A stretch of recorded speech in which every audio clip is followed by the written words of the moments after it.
시청자 여러분 안녕하십니까? VOA 뉴스투데이 시작합니다.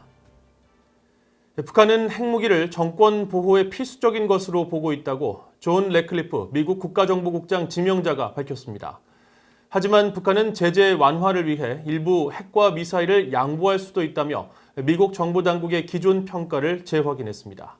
첫 소식 이조은 기자가 보도합니다. 미국 국가정보국장으로 지명된 존 래클리프 공화당 하원 의원은 5일 상원 정보위원회 인준청문회에 출석해 북한의 계속되는 위협을 지적했습니다. 북한은 여전히 핵무기와 운반 시스템을 갖고 있다는 겁니다. 북한의 완전한 비핵화 의지에 대해선 회의적인 입장을 밝혔습니다.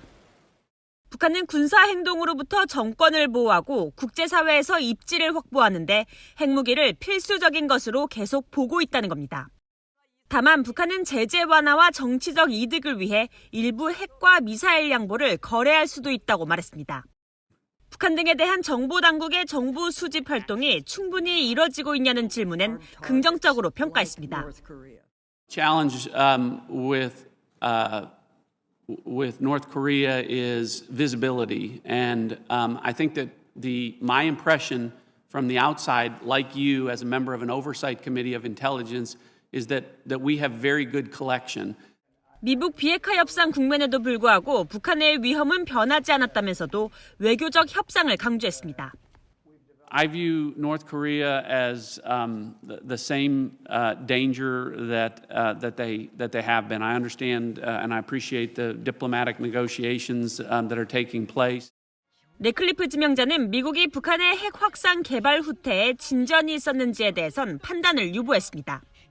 자신이 모르고 말할 수 없는 또 자신이 알 수 없는 외교적인 부분이 있을 수도 있다는 겁니다. 민주당 의원들의 북한 위협에 대한 정보당국의 평가가 백악관의 견해와 일치하지 않는다는 비판이 잇따르자 래클리프 의원은 정보당국은 그대로의 진실을 전할 것이라고 강조했습니다. VOA 뉴스 이존입니다. 미국 국무부의 마크 네퍼 부차관보는 미국은 북한과의 협상에 열려 있고 북한과 다시 마주 앉기를 희망한다며 장기간 중단된 비핵화 협상 재개를 촉구했습니다.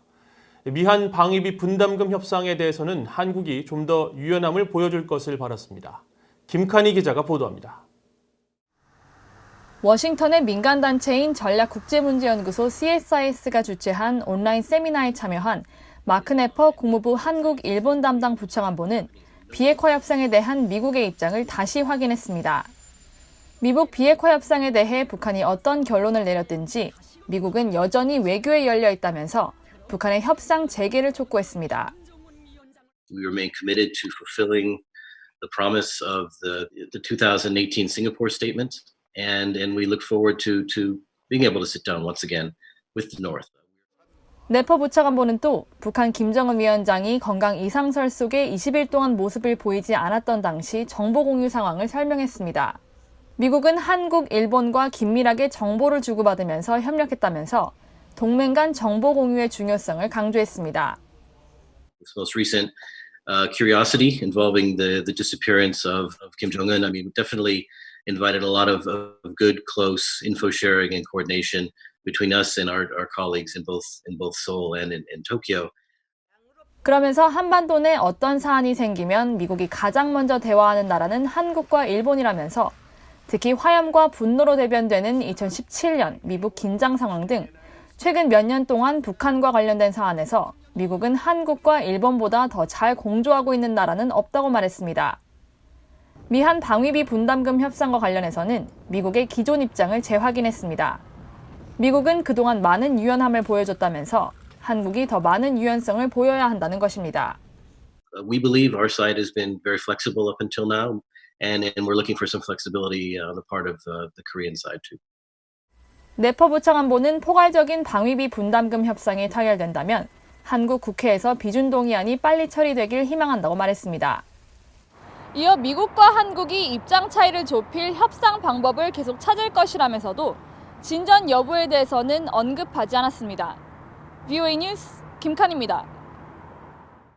유럽연합 EU 집행위원회가 자금 세탁과 테러 자금 지원국 명단에 북한 등 22개 국가를 지정한 것으로 전해졌습니다. 유럽연합 집행위원회는 지난해 발표한 자금 세탁 테러 자금 지원국 명단에 포함됐던 북한과 아프가니스탄, 이라크, 이란, 시리아 등을 비롯해 몽골, 미얀마, 짐바브웨 등 11개 나라가 새로 추가된 초안을 EU 회원국에 제출했다고 로이터 통신이 5일 보도했습니다.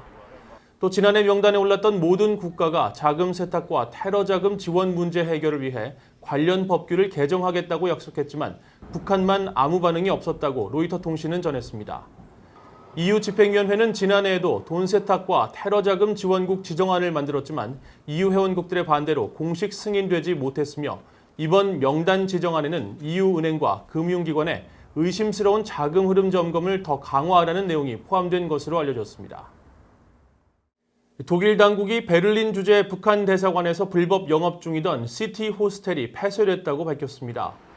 독일 외교부 관계자는 5일 VOA에 보낸 메일을 통해 이같이 밝히며 독일은 대북 제재를 온전히 이행하고 있다고 강조했습니다.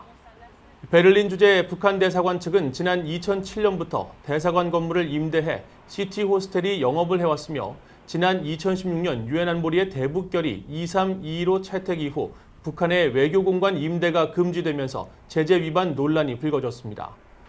앞서 지난 1월 독일 행정법원은 시티호스텔 영업 수익은 북한의 불법 활동에 넘어가는 만큼 명백한 대북 제재 위반이라며 이 업체의 영업 중단은 타당하다고 판결한 바 있습니다. 북한이 평양 순안국제공항 인근에 탄도미사일 프로그램과 관련한 새로운 탄도미사일 지원 시설을 건설 중이라는 분석이 나왔습니다. 워싱턴의 민간 연구단체인 전략국제문제연구소 CSIS 산하 한반도 전문 웹사이트 분단을 넘어서는 5일 공개한 보고서를 통해 해당 시설이 화성 15형 같은 대륙간 탄도미사일, ICBM 등 북한의 모든 탄도미사일 수용이 가능한 규모로 보인다며 이같이 분석했습니다. 보고서는 위성사진 등을 통해 분석한 결과 북한은 2016년부터 순안공항 남서쪽과 평양 북서쪽 17km 지점에서 이 시설을 건설했으며 대형 건물 3개와 대규모 지하시설, 위성관측 방지 터미널 등이 있고 평양의 탄도미사일 부품 제조 공장과 가까운 것도 특징이라고 소개했습니다.